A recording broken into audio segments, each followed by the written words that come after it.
Hi friends, ಇವತ್ತು ಬೆಂಡೆಕಾಯಿ ಸಬ್ಜಿ ಮಾಡೋಣ. ಬೆಂಡೆಕಾಯಿ ಸಬ್ಜಿಗೆ ಆಯಿಲ್ ಹಾಕ್ಕೊಂಡಿದ್ದೀನಿ, ಸಾಸಿವೆ ಹಾಕ್ತಾಯಿದ್ದೀನಿ. ಸಾಸಿವೆ ಚಟಪಟ ಆದಮೇಲೆ ಈರುಳ್ಳಿ ಹಾಕ್ಕೊತಾ ಇದ್ದೀನಿ.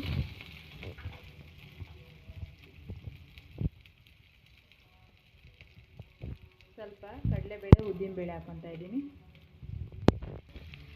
ಸ್ವಲ್ಪ ಹಸಿಮೆಣಸಿನ್ಕಾಯಿ ಸಣ್ಣಗೆ ಹೆಚ್ಚಿಟ್ಕೊಂಡಿದ್ದೀನಿ, ಇದನ್ನು ಹಾಕ್ಕೊತಾ ಇದ್ದೀನಿ. ಸ್ವಲ್ಪ ಹೊತ್ತು ರೋಸ್ಟ್ ಆಗಬೇಕು, 1-2 ನಿಮಿಷ.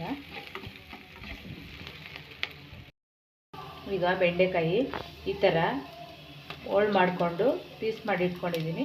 ಬೆಂಡೆಕಾಯಿ ಹಾಕ್ಕೊತಾ ಇದ್ದೀನಿ. ಸ್ವಲ್ಪ ಉಪ್ಪು ಹಾಕ್ಕೊತಾ ಇದ್ದೀನಿ.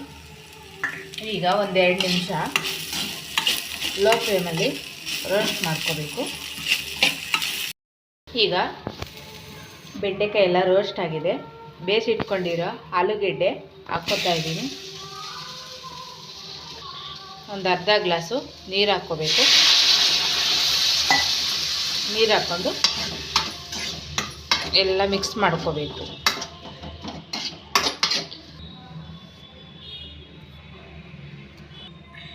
ಈಗ ಸಬ್ಜಿ ಎಲ್ಲ ರೆಡಿಯಾಗಿದೆ. ಆಫ್ ಮಾಡಿದ್ದೀನಿ ಸ್ಟವ್ವು.